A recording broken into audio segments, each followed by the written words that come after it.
Arms, mga pep! Good afternoon? Good afternoon na ba? Good morning.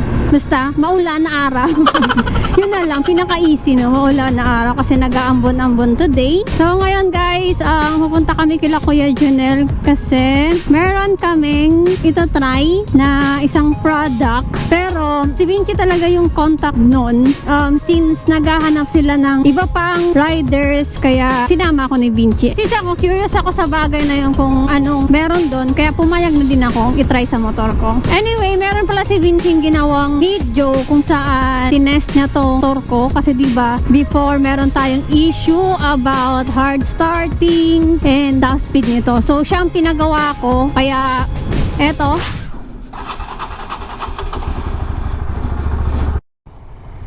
So ito guys, ako magta-top speed ng motor ni Casey kasi mahina ang loob niya, at the same time takot. Takot mag-top speed. So testing natin yung top speed nito, and then kapag nakabit na yung power tuner patch, testing ulit natin kung may pagbabago ba. So tara. RS150 Fi without tuner patch, top speed.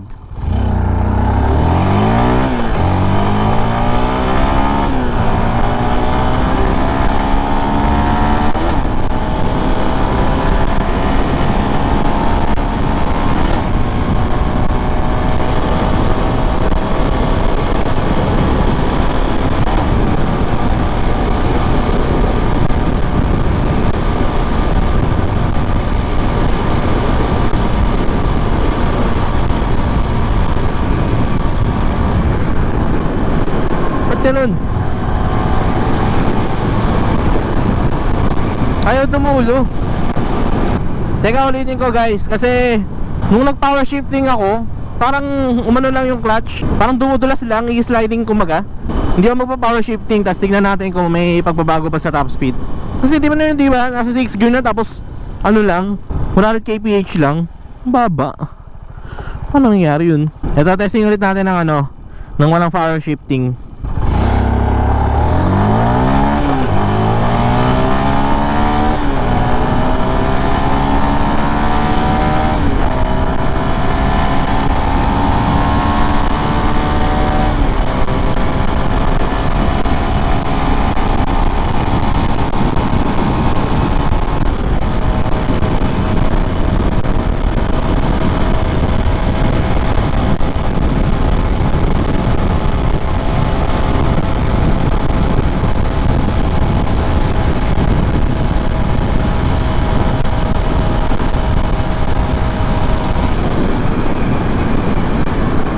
$110 guys, walang power shifting.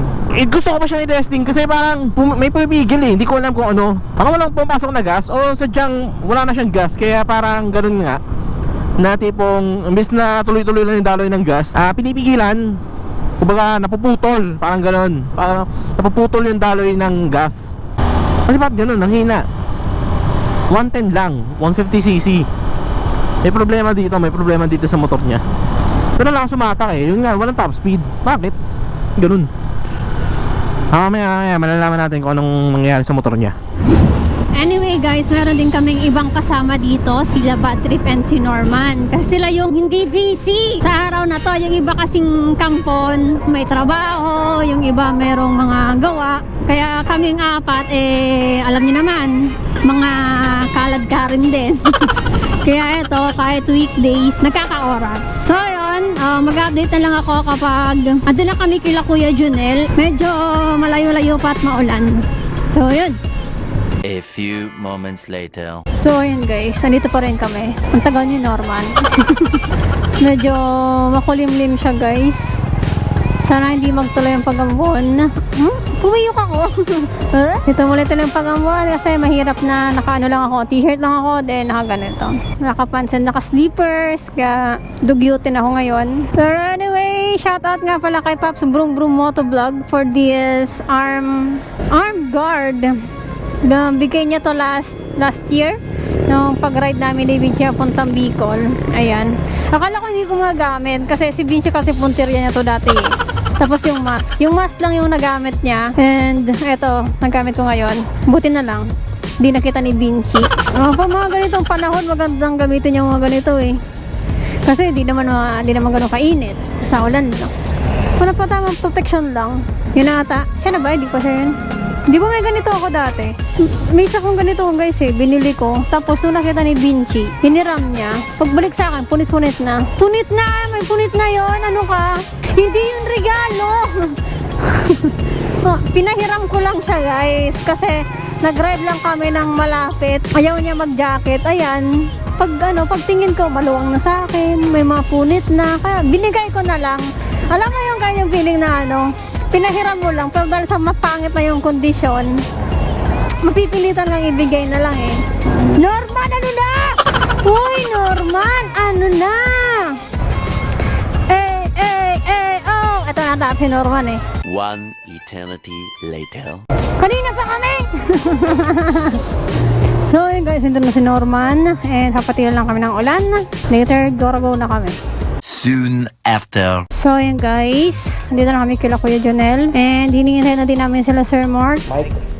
Sir Mike, para dun sa power tuner patch. Pero alis muna si Kuya Jonel, and mamaya may babalik din siya. And hinihintay pa naman namin si Bad Trip.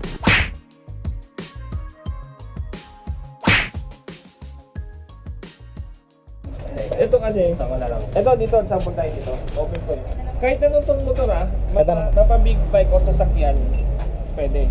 Pero mas focus tayo din sa motor. So, diba ito yung high tension cord. Dito kinakabit. Ito yung line ka. Dito kinakabit. Tapos, ang mauuna yung gold. Iikot mo lang siyang ganun. Pag ganyan. Dalawa. Lagyan mo lang siya ng distance. Tapos, after nun, balutan mo ng electrical tape para hindi mabasa. Tapos yung isa, ilalagay mo sa positive ng battery. Kung halimbawa, dalawa yung spark plug niya, kadalasan kasi ang alam ko, Rouser, dalawang spark plug eh. Oo. So, dalawa, pwede tag-isa. O kaya naman, pwedeng dalawa nito, dalawa sa kabila, dalawa sa positive, bali 6. So, Pero, what if kung isa lang, sir? pwede isa lang naman, ilagay? Ito, yan, pwede naman. Ganyan. Isa lang ang ilalagay. Oo, no? isang set, ibig Ibig sabihin, tatlo talaga kailangan ilagay. tatlo. Bali, depende sa haba ng Oo, sensor cord. kung maiksi yung cord niya, kung kaya niya pang hilahin di sagad doon, pwede pa na. Pero kung hindi na kaya, dalawa pwede na yun. Kahit wala siyang battery. Nakita niyo yung kuryente? Parang mahina. Mahina, di ba? Pero sige na, ako na lang. Tutok na. Meron bang magko-cover para doon sa liwanag? Nakita niyo yung kuryente? Walang parang hindi nakikita, di ba? Oo. Ayan, nakita ko. Ayan, parang mahina na, di ba? Ayan, oh. Okay na? Okay na, sir. Sige. Ito, kahit okay lang. Uy, pangit. Meron kang ano dyan, available na electrical tape. Meron, sir. Meron dala. Oo.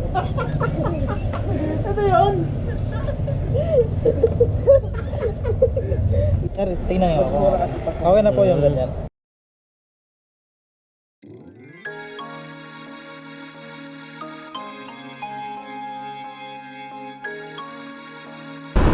So, yun na nga guys. After makabit itong power tuner patch, si Vinci yung nag-test ride muna. Kasi as per request na din naman ni Sir Mike para makita kung ano yung difference nga nung wala pa at meron na. So, nag-vlog ka nun, baby. Sayang, walang video si Vinci habang trinay niya itong motor ko na merong power tuner patch. Yun nga, nung trinay niya, maganda naman yung feedback niya, maganda yung response niya. And nung pag-on nga, hindi na siya kagaya dati na hard start. Isang pindot lang, nag-on na agad siya, nag-mandar na agad siya. Compare dati, di ba, kung napapansin nyo, di ko lang sigurado kung naiba-vlog ko ba or nakakasama sa vlog ko before, na hard start siya dati. Ngayon, smooth na yung starting niya. And today din, nung ako na din naman nag-try, maganda yung feedback for me. Nagandahan ako. Kasi kaninang pagpalis pa lang namin ni Vinci is my time na pinipiga ko pa tong clutch ko para makapag-change ako ng gear. Pero nung andar na ako, parang hindi ko na kailangan gumamit ng clutch eh. Tuloy-tuloy pa rin ang andar niya. Hindi na siya yung parang mamamatay-patay. Pero masusubukan natin guys ito kapag nagbiyahe na tayo ng Bicol. Kasi bukas, Friday, February 14, mabiyahe kami ni Vinci ng Bicol. So, doon natin mag-testing. Baka may changes din sa gas consumption and kung ano-ano pang ma-observe natin. Kasi ngayon, syempre, dito lang naman kami. Dito lang tayo. Pagkabit lang and first impression. Pero guys, pwede nyo din panoorin yung vlog nila Vinci, nila Rides Norman, and Bad Trip Moto. Kasi meron din sila. Kinabitan din yung mga motor nila. Kaya magkakaroon din sila ng response for that. And observation ko din guys, kasi yun na nga kaninang umaga, sobrang hirap pag change gear na para bang kailangan ko pang pigain yung clutch ko. Hindi maganda yung shifting ng gear kanina. Hindi ko alam kung may problem ba yung gear ko or sadyang kinukulang ako ng power. Ngayon, kahit nasa 4th gear na ako guys, madalang pa rin akong gumamit ng clutch pag nagbagal ako. Unlike dati na kailangan kong pigain yung clutch ko para hindi ako mapatayan or mamatayan ng engine. Meaning, tuloy-tuloy na yung power na pumapasok and malakas na din.